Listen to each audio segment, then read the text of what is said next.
It's September 2023 and I'm walking up the stairs from just my previous lesson that I just had.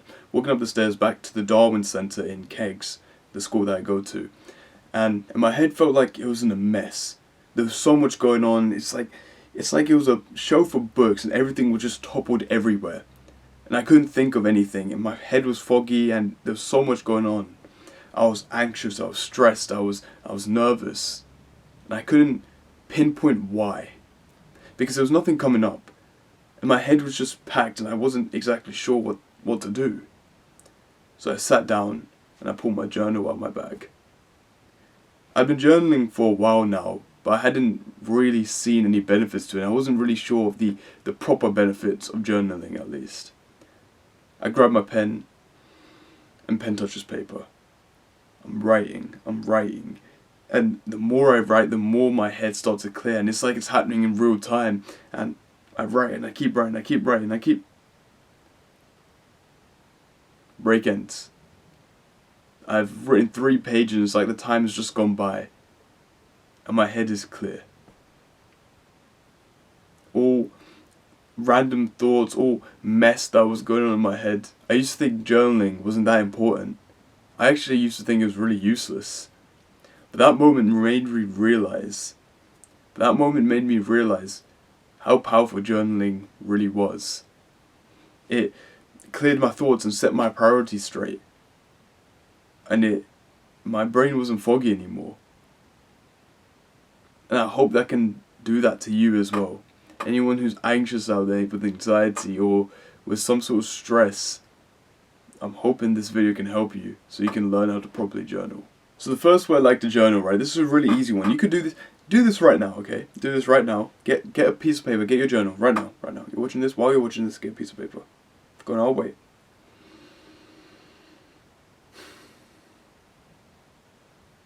Oh, if you're waiting for me to continue, bro, get the fucking piece of paper right now. Go on, grab it.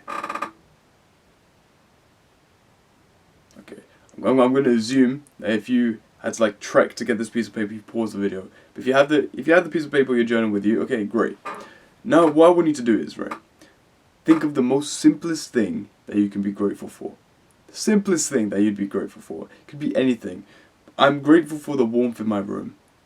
I'm grateful for the blanket that I slept in last night.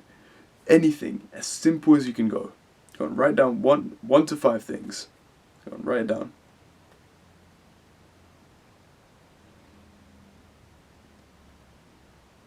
You wrote it? Okay, great. Now I want you to do this every morning. Every morning when you wake up, before you start doing your work, before you start doing anything, grab your journal and write. I am grateful for X, I'm grateful for Y, I'm grateful for Z. Just write, I'll give you some examples. It could be as simple, I'm looking around my room right now and I could say, I'm grateful for the guitar that I have at the back of my room, and I'm grateful for the people who made it because I'm able to play songs to my friends and with my family, to have these moments with them of happiness and joy. You see, you can go into real detail like that, but that's when you get a bit more into gratitude journaling. But for now, as simple as you can. I'm grateful for the air outside. Grateful for oxygen. You can literally go into it like that. And eventually what you'll realize is that the more you do it, the more you start condensing down into the tiny little things. Like you're writing with a pen, you'll be like, I'm grateful for this pen and I'm grateful for the Chinese worker who manufactured it so I'm able to use this pen and write and clear my thoughts. It's literally condensing it down to like the tiniest little thing. And that can really help you improve. So that's how you do gratitude journaling, because that really helps you. As humans, we will frequently take things for granted. Anything we have a lot of, we'll take it for granted, and we won't notice it until it's gone. So what this helps you do, it helps you be grateful for the things that you might be taking for granted. Makes you realize the importance of them and allows you to have appreciation for all these things. So I want you to do that every morning, gratitude journaling. The second journaling practice I'm about to tell you is something called How is my mental health? And it's something that I do fairly often, right? Whenever my head feels a bit too full or I feel a bit too foggy, I'll use this as a way to empty out my thoughts and to actually fix my priorities and figure out logically if my problem is worth feeling however I'm feeling about it. So what I'll do is, right, I'll write down my problems, and it'll be on this template called Notion. I'll just explain how to get that started in a sec. So what I'll do, I'll write down my problems, as my head says my problems, and then I'll break it down into things that are just a bit more logical, right? Just a bit more logical, that I can understand and see if the problem that I have right now, is it worth to be feeling annoyed, stressed, or anxious about the things that I have in front of me. And then I can figure out and then break it down to the littlest pieces and then solve it from the ground up.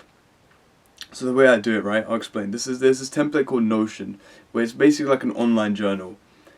So if you go on your PC right now, you can type in and go online and you can do Notion online. Or you can go on your phone, download the app Notion, and then you create a page, right? Create a page that says, how is my mental health? Then you don't have to do it every day. Because I don't do it every day, because sometimes I don't have too much weighing on me. But anytime you do, you're going to write down, answering that question, how is your mental health? And what you can do is, right, this is something that I do. I like to look at the problem from a third person perspective. So if someone was telling me that problem that I have, so if someone else was telling me that problem, how would I look at that problem and how would I offer a solution? And then I write that down. I'll write the problem down and I'll offer a solution based off if someone else was telling me their problem and I'll think of a solution. Because what you notice is that when someone else is in a situation that you think is like, oh, this solution's easy, but they think is really difficult because they're in that situation. It's the same for you. Whatever problem you have in front of you, think of it from an outside perspective and then take care of yourself as if you were taking care of someone that you really care about. And then that's how you find your solution. That's what I think this template has really helped me with, and this journaling template. It's been really helpful, just solely trying to figure out what it is that I'm thinking and whether it's a logical thing to think about. So hopefully that helps you, okay? That's the second journaling practice, which is how is my mental health. Now this third one, I talk about this so often. It's so important to me, and I'm hoping that it can help you. So there's this thing called homework for life.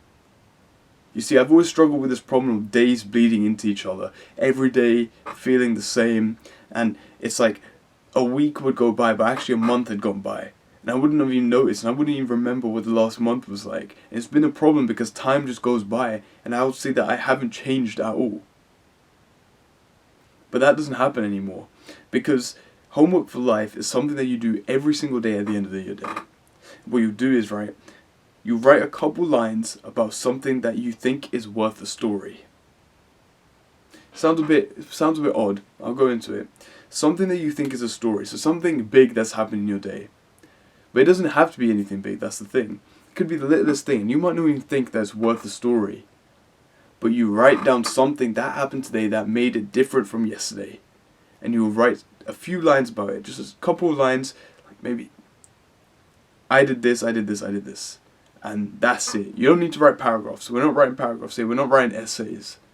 This isn't an essay competition. This is just trying to do our homework for life every single day. The reason I think this is so beautiful is that every day is unique in its own way.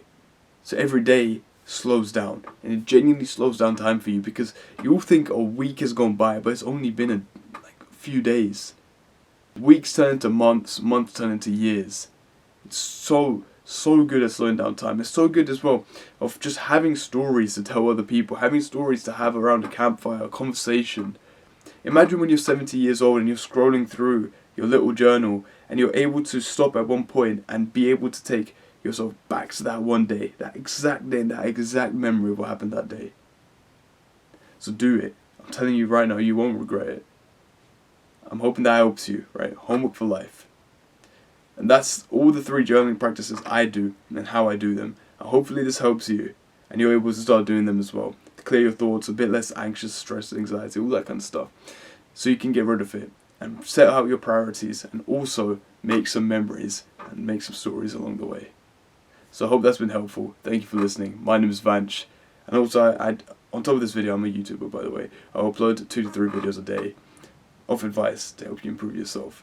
So go down, click on the subscribe, post notifications so you can see more videos like this. It's a win-win for both of us. Thank you for watching, man. Go get it.